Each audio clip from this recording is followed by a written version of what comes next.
On? Okay. أعوذ بالله من الشيطان الرجيم بسم الله الرحمن الرحيم وبه نستعين وخير ناصر ومن Assalamu alaikum to everybody, brothers and sisters. Well, we are glad to have another session of Islamic lifestyle together. So before I start, I would like to speak a little bit again about Laylatul Qadr. So as we know, Laylatul Qadr is the most important day in Islam, to pray, especially for praying, because it's better than thousands months. So when we say, as we mentioned before, when we say better than 1,000 months, we don't mean it's just 1,000, it's more than 1,000, like it can be 100,000. It's possible because God didn't mention the exact time. He said it's better. So we are not going to live for a long time here, and we're not going to live forever. We have a very short time to live and a very short time to pray. Because if we calculate our time, like sometimes we need to rest, sleep, we need to go to bath, we need to study, we need to, for example, go to the restroom as well. So if we calculate it, we'll see most of our life, like 1/3 of our life was just spending for nonsense. But if you want to receive something great, if you want to do something great, some people might say you need time. For example, when you're training your muscles, you need time to get a big muscles. If you want to study, if you want to study, you need time. At the first day, you can't learn the physics. You need to, at the beginning, learn the 2 + 2 = 4. Then you start to go to the others. If you want to be rich, you need time. You can't be rich in one day. So everything needs time except reaching the God, except being a great person. For example, Laylatul Qadr, you can do a thing that you can be possibly happens in 84 years, minimum for 84 years. So better than 1,000 months means you can do in one night, you can reach 84 years. Not in studying, not in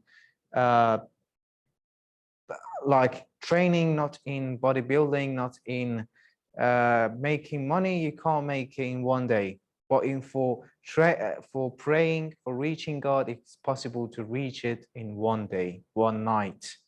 Even not 24 hours, just less than 24 hours, just a night. You can make it, you can reach it. It's a day, it's a night that all malaika will come down and they will just try to pray for humans who were worshiping God and were staying awake all the night and praying to God. And another important thing is the ruh will come down to the Hujjatul Zaman. It could be the Prophet at the moment, at that time, and it can be the Imam Zaman for right now. The ruh will come down. This is very important. That shows, like, if you want to say everything in this world has nothing to do with another world. This world is very cheap. It has nothing. It's with the soil. Another world is the greatest. Angels will live there. Angels would never come down. So for the first time, when God told the angels to bring me soil, I want to make humans, none of the angels accepted. None of them wanted to come down because they think this is a cheap. So it was only the Israel who came down and took the soil to the God. Another thing, when God told all the angels to worship, come down and do the sujood for humans, Shaitan didn't. Aba wastakbar. Allah wa iblis wa wastakbar. Because he said, I'm the greatest. I'm not from the soil. I'm not from this earth. I'm beyond. They're not like me. So this world has nothing to do with another world. It's very cheap. That's why when you see the Prophet and all Ahlul Bayt, they all wanted to go over there because it's something greater. You have pain here, but you don't have any pain over there. You have problems, you have many things. So this world has nothing to do with another world. If you just, it's something separated. two different things. But in the day like Laylatul Qadr, it will become one thing. All malaika will come down.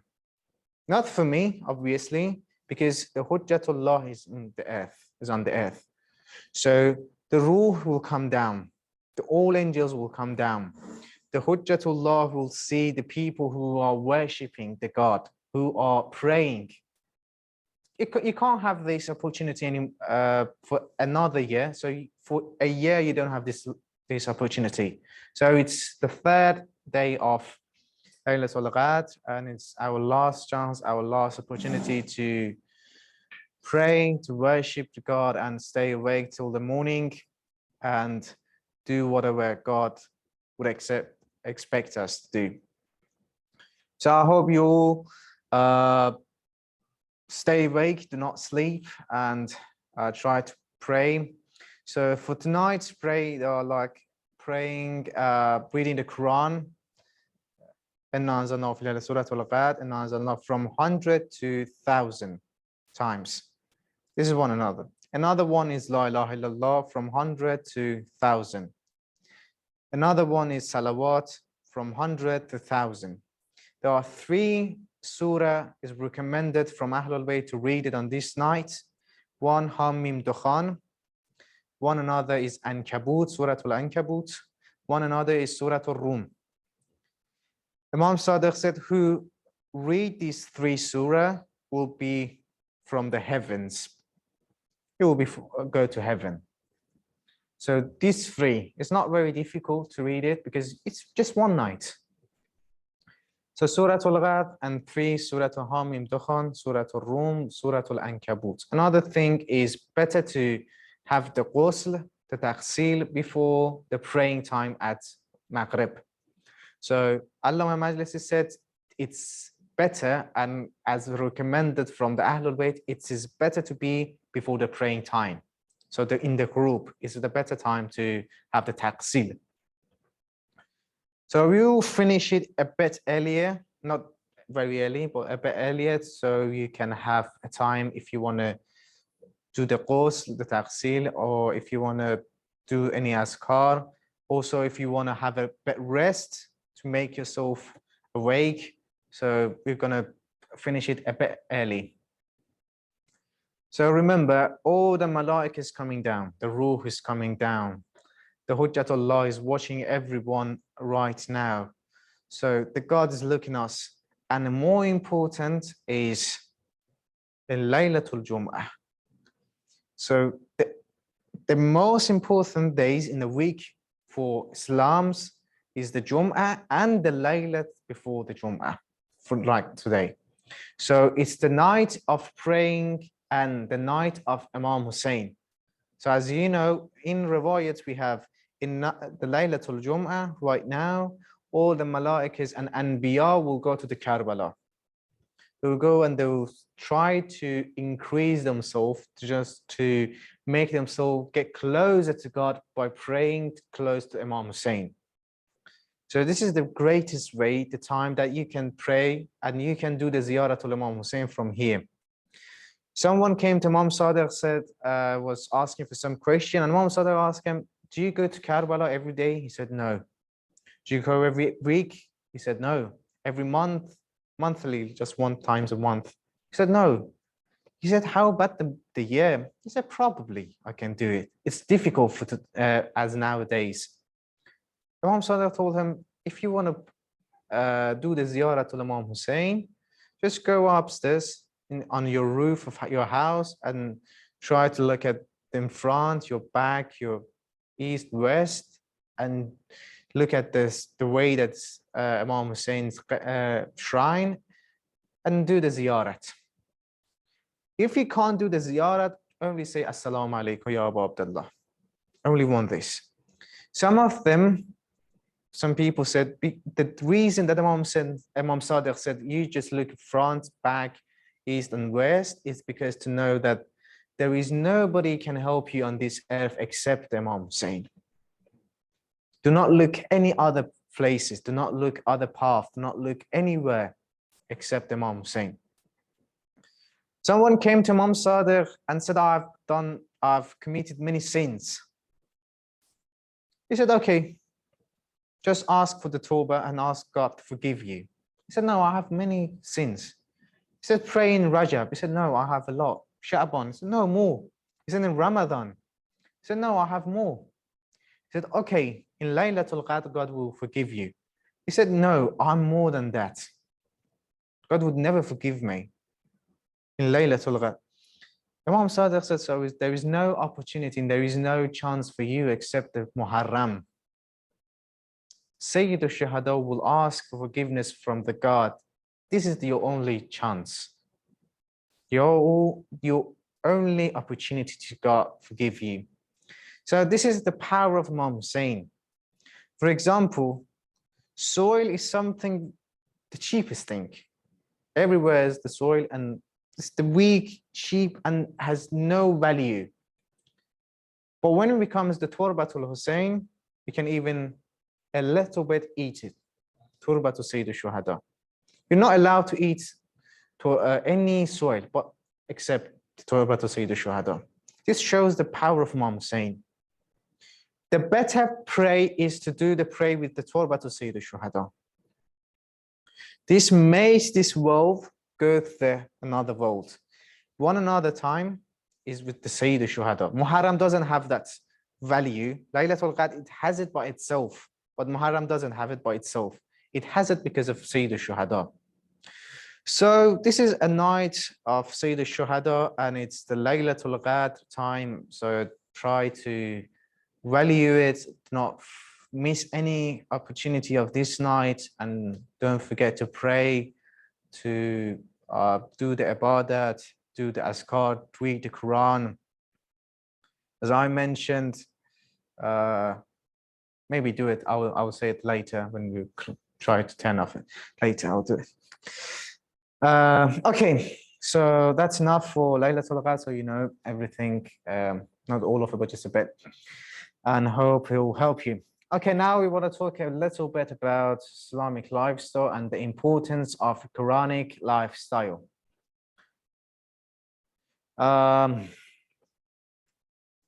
Firstly, we want to know the Quran is the most important holy book in Islam, is Quran, because it is God's speech sent by his angel to the prophet. The angel, everyone knows it, Jibril, and the prophet is Prophet Muhammad sallallahu alaihi wasallam.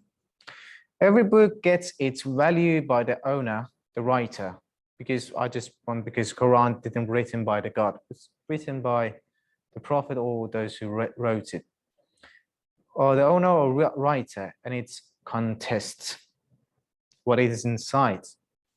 This book has the greatest honor and accurate and significant scientific context. So we know it's based on the knowledge, scientists, and it's based on, because the God is the most greatest scientist, and it's based on scientific context, because it came from the God. It's the most greatest thing based on knowledge, and it's accurate, no doubt inside it. It hasn't changed since over 1,400 years ago, 1,400 years. It hasn't changed. Nobody changed it. The Bible has changed. The other books came from the God, they've been changed, except the Quran. For over 400 years, nobody is still able to bring even one surah. You know, in Quran said, if you bring one surah, it means you are great. But nobody could bring it. Nobody. And God didn't let the prophet study. So, you know, prophet was the ummi, means he wasn't knowledgeable. He couldn't read, he couldn't write, he couldn't do anything. Why? Because when God wanted to send the Quran, nobody could say, he's a great person, he's a knowledgeable, he's a literate. No, nobody could say, because he was ummi. He couldn't read, he couldn't write. So it was a miracle that bringing this Quran. So nobody could say as a poet, it's not something that came from a knowledgeable person. Prophet was someone ummi. One of the topics that we can find in Quran is the lifestyle, and this book can be our mentor in daily life. Not only speaking of another world and the reward and punishment, also it speaks of this world and lifestyle. So we know in Quran we will find many verses about the rewards, heaven, the hell, and the punishment. Also, we'll find how to live, how to spend our life, what to do in our life. It's speaking about this world, not only another world and what we're going to face it. Okay, the ways to understand Quran.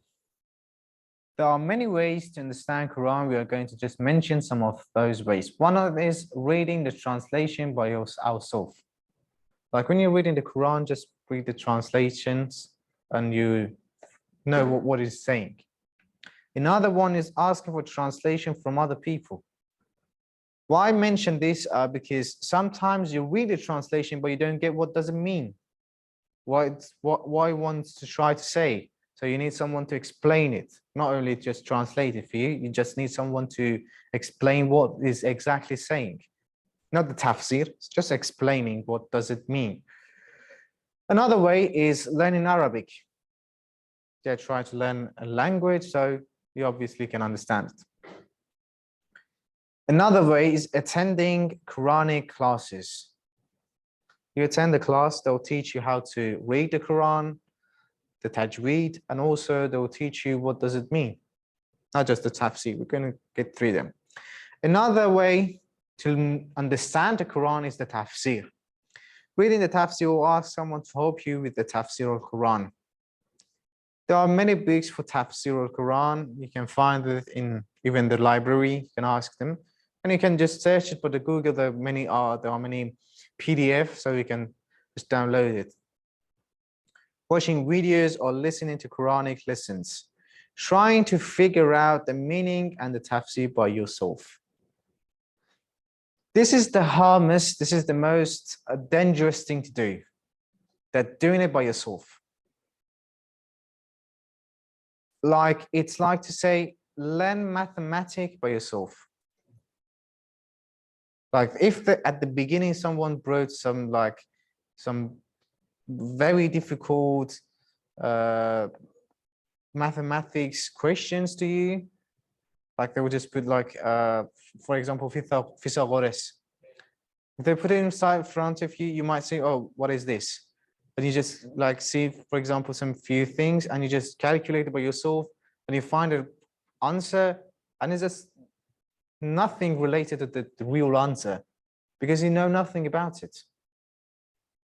When they want to ask you to, for example, plus something like plus 100,000 to millions, if you can't read, if you don't know the numbers, obviously you can't do it.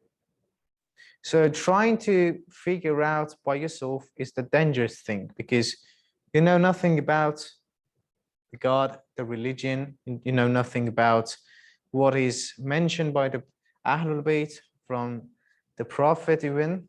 So you can't just translate it. You can't figure out what does it mean. If you do it by yourself, it will become like ISIS. And it happens in this world. If you translate by yourself, you'll find out that the Quran says, La taqrabu salat. And you said, okay, why should I pray? And when you want to translate wa antum sukara, if you are drunk, they say it's nothing related to the La taqrabu salat. La taqrabu salat is something else. Wa antum sukara is something else. If you do it by yourself, you will say, Quran said do not get close to salat. If you become someone who is just translating, just making the tafsir by yourself, you find that ISIS says, kill the kuffar, kill everyone. And you won't look at that. Quran said those people who attack you, those who want to kill you, just do the defense. So you won't understand it. You will become like a Taliban. You will become like Al-Qaeda. Some people will become, like they will say, Quran is enough for us. You don't need anyone else. But you won't find it that in Quran says Ati'ullah wa Ati'ur Rasul wa ulul amri minkum. You just say Quran is enough. Yeah. When you do this and you do it by yourself, you find it. It will become a day you say, Prophet is making nonsense. And Prophet was in the bed. And you would say it. But you won't know that in Quran says, Ma yantahu anil hawa. Even if Prophet is dying, he won't say anything by himself. He just say it from the God. Whatever he says is from God. He's not allowed to say anything from himself. Not even a single word. Not the Prophet, not the Ahlul Bayt. They're not allowed. They're not allowed to commit any makruh or any haram. Not even the makruh. They're not allowed. Because they should be a great pattern for humans. For anyone who follow them. If they commit any makruh, who says the other things that they've done is not makruh? So they're not allowed to make it. So this is the Quran. So do not translate it by yourself. Not make a tafsir by yourself. This is not a problem for just one sect in Islam. It's the problem for all the sects. You can find it in Sufia, you can find it in Shia, you can find it in Sunni, you can find it in Wahhabis. They all, when they translate it by themselves, when they try to tafsir it by themselves, they'll go the wrong path. So the best way is to have a mentor. Who the best person for the tafsir? Who can be that person to help you to understand the Quran, to translate it, to make a tafsir? We're going to just give some who can be. This can be either a person or people. However, they should have these specifications and conditions. So they should have a condition, the time, the place they were, the place they are, and specifications that they have. It's very difficult to just pronounce it. Times it gets difficult for me. Yeah, one another is prophet. Prophet can just translate if you give the tafsir, because he's just bringing it to you. Or someone mentioned by prophet. It can be 100 years after the prophet, but mentioned by the prophet. Another one is being with the prophet or close to him. Like you have spent your whole time with the prophet, you were close to him. To know what he means, he will tell you that what's Quran trying to tell you. Another thing is that person or the people should know in the time and the reasons of the verses. Any ayah, which day that ayah came? What was the time? What was the date? And for what reason that ayah came? For example, the ayatul mubahala. Which day was it? Why God sent that ayah? Or the ayatul zakat when Imam Ali was in the ruku'. Which day was it? For what reason it came? Why we have the Surat Inna Anzalnahu fi Laylatil Qadr? Which day it came? They should know that. They should know the time. They should know the reason it came. Another thing is to be proficient in Arabic. So when you want to know the Quran, Quran is Arabic. If you want to know what exactly it means, you should be a great person who knows Arabic. For example, in English, future means another time in later. Also, future means like specific things, what it has specifications inside it. This can be also future. So if you are not great in English, every time you see the future word, you think it means a later. If you were great, you'll find out what in this sentence this means that. There are many other words also can be in many meanings. So also Arabic is the same. Arabic is most difficult language, and it's just have more grammar, more other things to understand, more meanings. For example, al-ain. The word al-ain has 72 meanings. One word has 72 meanings. Or having the knowledge from God or his prophet. Like you are close, you are connected to the wahy, not the wahy from the God, you like from the angels who are connected to you. Or something came from the prophet. Prophet told you all and everything from the God and the wahy. Do you know everything? Someone who heard it from those people. Like, for example, someone is a great tafsir person. Like, for example, I say prophet's daughter. Sayyidatun Nisa al-Alamin, Zahra. I'm someone who's just not just writing. As Zahra says, this surah means that, I'll write it. I'm someone who I heard it from someone who knows. I wrote it from someone who knows it. Someone told me this means that, and that person is the greatest person or someone who knows it. Or someone who is well educated and completely knows all those ahadith and the time. I'm well educated, there are three things inside it. Well educated, firstly. Well educated means in Arabic, in religious, you are a cleric person. You know everything about the religion and the religious things. You all know it. And another thing, you know the ahadith. You know the tafsir of ahadith of the Quran, you know it. And you know the time when those ayah came to this world, those verses came to this world. So you are well educated. You, for example, you know Arabic very well. You know the Islam. You know the Islamic thought. You know, secondly, you know the ahadith, and thirdly, you know the time. So you try to fix it, bring it together, and make it tafsir. This is another way. So we know there are few people can help you in the tafsir and in the translation of Quran. We won't talk about that. It's a very big that who can be that person. It's a long journey if you want to start it, because it can be the prophet, it can be Ahlul Bayt, and there are many other people can do that. So we won't stop in that topic because of short time that we have.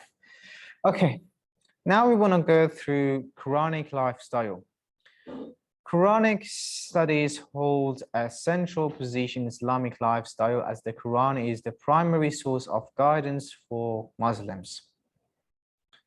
Due to the fact that Quran is from God, so it is all based on knowledge and all goods for human beings and the world. It can affect on each person himself or herself. Also can affect the society, including family, friends, neighbors, and etc. In addition, how we treat our environment and our planet, including animals and all creatures. Furthermore, categories important issues in life. So with the Quran, we'll find the life for ourselves, how to live, and also how to treat our society, our friends, our neighbors, our family. We'll go through that later a bit. And also how we should treat our environment, our planet, our like animals living together. Are we allowed to kill every single animals that we see? Or can we eat any animals that has a meat? So like I saw nowadays, many even Western people are trying to eat insects easily, and they just enjoy it and just make a video, and it's just, for me, it's disgusting. And this is prohibited in Islam. For example, according to Ahadith and Riwayat, oyster, you're not allowed to eat it. It's very common also in Indonesia, they eat it, but you're not allowed to eat oyster. The fish, what kind of fish you are allowed to eat? Not all the fish you can't eat. Some specific fish you can eat. You can't eat pig.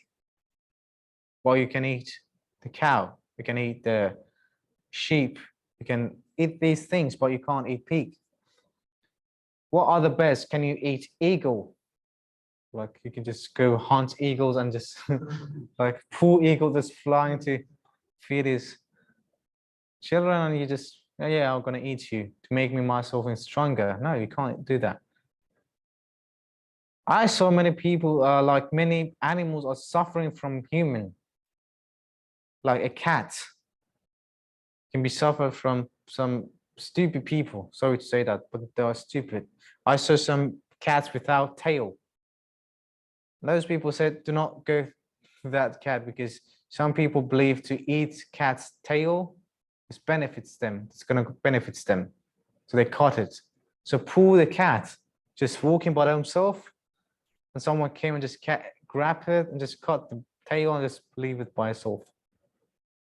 So what reason? For the brain, the wisdoms, not from the God. Nowadays, if you can just Google, they kill some whale in Denmark. They have a day to kill whales. So they just try to hunt some whales, the poor whales. For what reason? They just kill them. They eat it. They say no, they don't eat it. They love to hunt. How is that possible? This came to this fault. So we know from the Quran, not only in Quran didn't mention everything, every single thing. That's why we needed someone who tell us. Someone tried to explain it for us. We want to pray, how to pray. Just need someone to tell us. What should we eat? Yeah, in Quran said it in general, but we need to specifically. So this is Quranic lifestyle, help us with the ahadith to understand the Quran and how we should treat ourselves, because there are 3 sins that you're going to commit and God's going to ask you for that. One is haqqun nafs. So what you do to yourself. You're not allowed to harm yourself. For example, you cannot stab yourself by knife. You're not allowed to do it. One another is haqqullah. For example, haqqullah is praying, fasting, other things that is from the God. They're not committing any sins. So haqqun nafs, haqqullah, and another haqqun nas. The third one is the sins that you committed for the people. Is the thing that is responsibility for you from the people to you. So haqqun nas, haqqun nafs, haqqullah. My Pete said, God can forgive you for the haqqullah, but God cannot forgive you for the haqqun nas, because she didn't commit it for the God, you committed for those humans. If I slap you, I slapped you, I didn't slap the God. So God, you are the person who is going to forgive me. So be careful, haqqun nas is the most important thing. So even in the Karbala, Imam Hussein says, those who have haqqun nas, just go out. Haqqullah can be forgiven. Haqqun nafs can be forgiven except the haqqun nas. So 3 sins can be committed. Haqqun nafs, haqqullah, haqqun nas. The most important, they're all more important, they're all important. But haqqun nas can only be forgiven by those who you've committed, those who harmed, those who you hurted. So be careful. In one riwayah from Imam Sadiq, we have in Qiyamat, all people will be gathered in one place. Imagine. Now we have 8 billions. If we calculate our past humans, you'll find out it will be something more than, maybe in the future might be more than 20 billions. humans on Earth. So imagine just only 20 billions humans on this Earth are gathering in one place. According to Imam Sadiq Riwayat, suns are nearly close to our face. This is how it is hot. But it's not burning you, it's just very hot and it's boiling. The sun is close to your face. And according to Ahadith, it's very dark. Nobody can see anyone else. It's dark, you're in a darkness, 20 billions. It's likely sun is in front of your face, it's very hot. And also people are standing close to each other. They can't move easily. Like arrows in the place that you put the arrows. So when you put the arrows, it's in Ravaya. When you put arrows, if you have, for example, 10 arrows in the place, you have to put something inside it to make it close together, to be stacked. Do not move, because if you are on a horse, or if you want to just do it faster, you running, if it just moves, it can throw out. So you need to put something to make it to stand together. Just keep together. Very pressure, very pressure. So according to Riwayah of Imam Sadiq, it's like that. Everyone's standing very close to each other in a pressure. It's hot, it's dark. 20, for example, all the humans are there.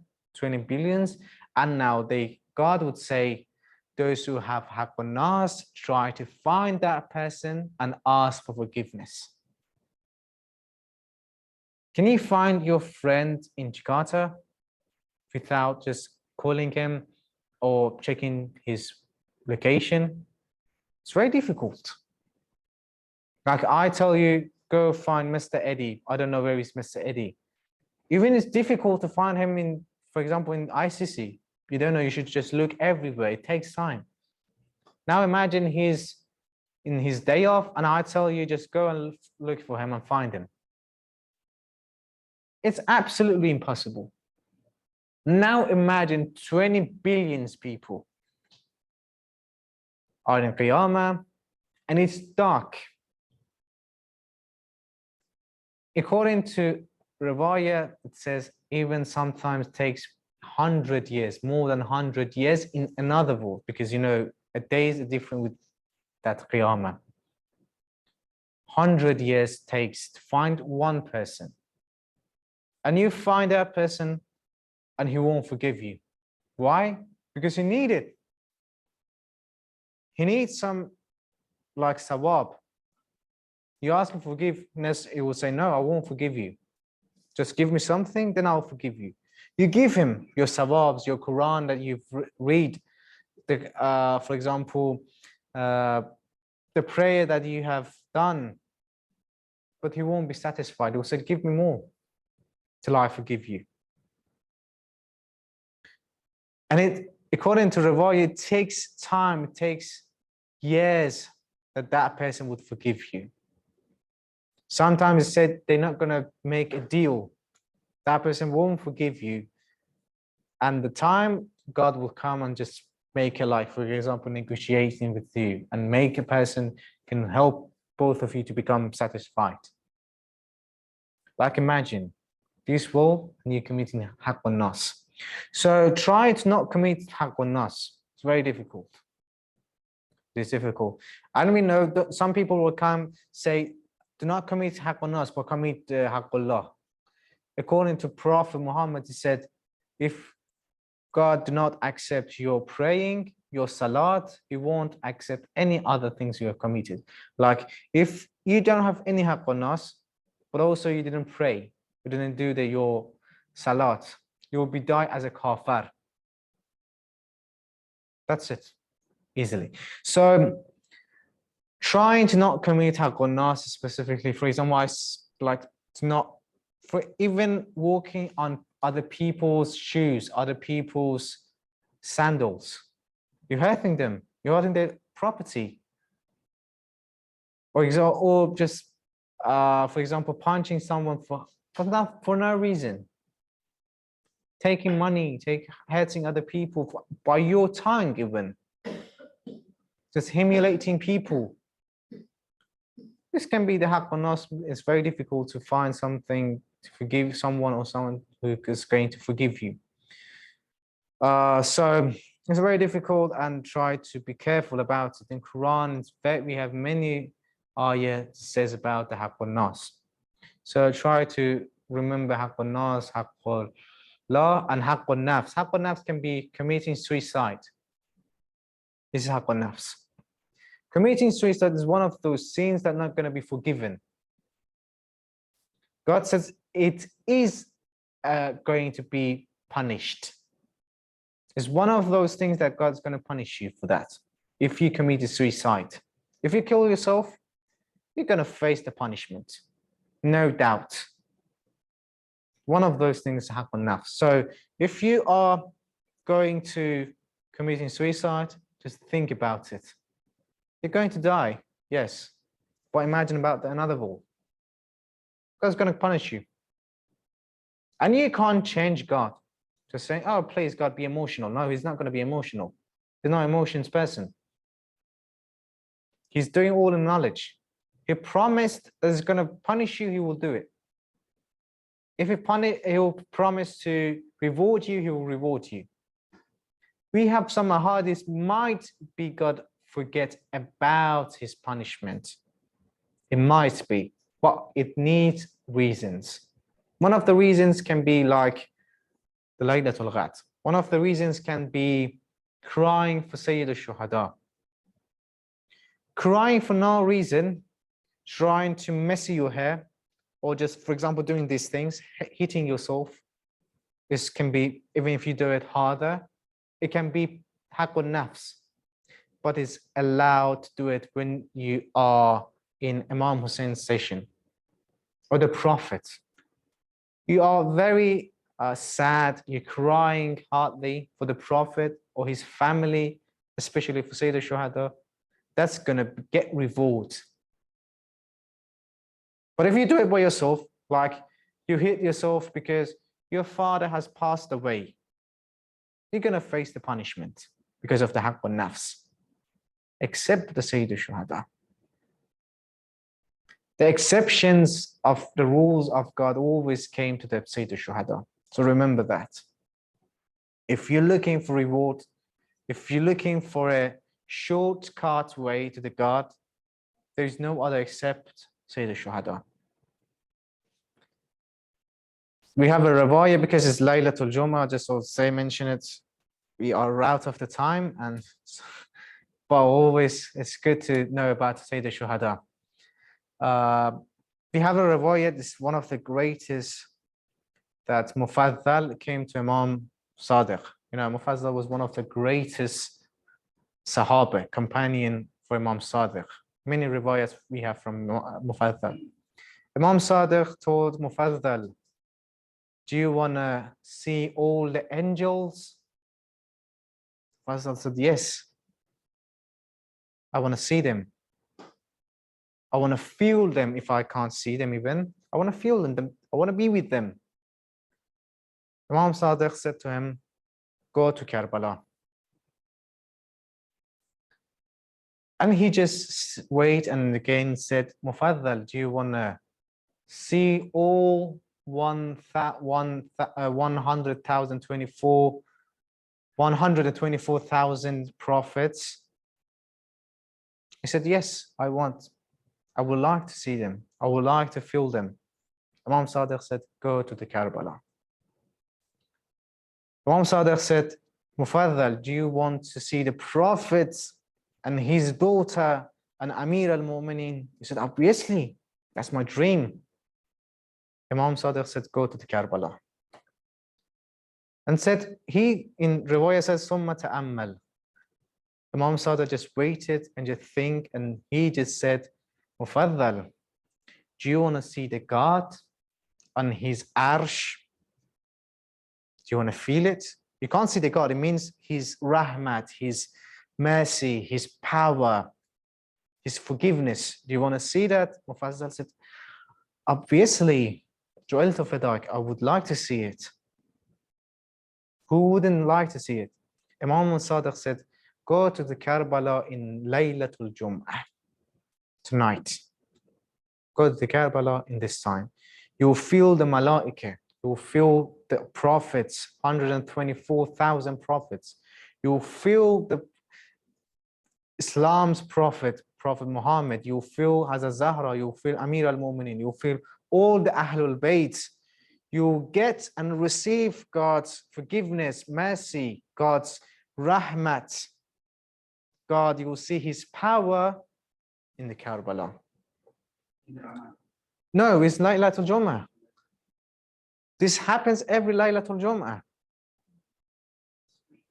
It's weekly. Every week.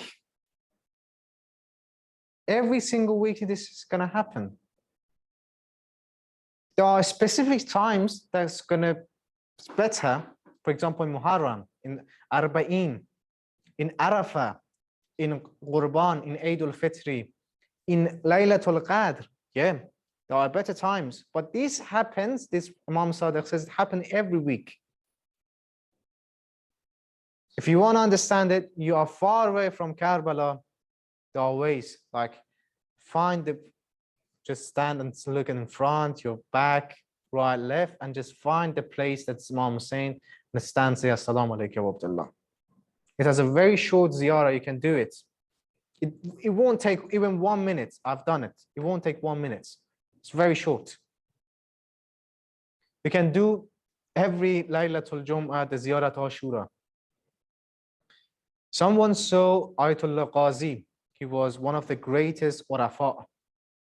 He said, I've done many prayers for 40 years. I was just praying every single time, every second I prayed for 40 years. Then I faced and I saw something special. He was one of the greatest Urafa in Islam.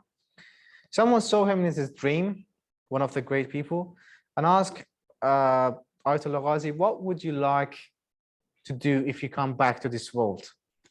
Ayatollah Ghazi said, I was praying and reading the Ziyarat Ashura every day, and I would like to come back and do it twice a day, the Ziyarat Ashura. So tonight is the Laylatul Jum'ah. It's the night of Imam Hussein. Better to do the Ziyarat Ashura, the Qurans, the Ziyarat Imam Hussein. It's Laylatul Jum'ah. And it's Laylatul Qadr as well. And also there is another thing to do is to read Iza Waqa'at al-Waqi'ah, Surah al-Waqi'ah. It's in riwayat that anyone who wants to have a massive rizq. Rizq means and everything. Like, it can be your wife, it can be your husband, it can be money, it can be healthy lifestyle. All can be a rizq. Read this surah on Laylatul Jum'ah, Surah al-Waqi'ah, on Laylatul Jum'ah. If you want, in Imam Sadiq said, if you want to live with Amirul Mu'minin in heaven, read the Surah al-Waqi'ah, Laylatul Jum'ah. So we got some things to do for tonight. Because of Laylatul Qadr, I just forget to just read our topic. So right now we got 4 surah that you should read. Surah Dukhan, Surah Al-Rum, Surah Al-Ankabut, Surah Al-Qadr, and Anzalna fi Laylatul Qadr, from 100 to 1,000, from 100 to 1,000 salawat, from 100 to 1,000 La ilaha illallah. And we know about Surah Al-Waqi'ah, Iza Waqa'at al-Waqi'ah for tonight. Also, another thing that I mentioned the previous session is, what was it? Huh? No, Surah Al-Waqi'ah, and after that, 7 times say Ya Allah. It has many things comes to you. Surah Al-Waqi'ah, and after that, 7 times say Ya Allah.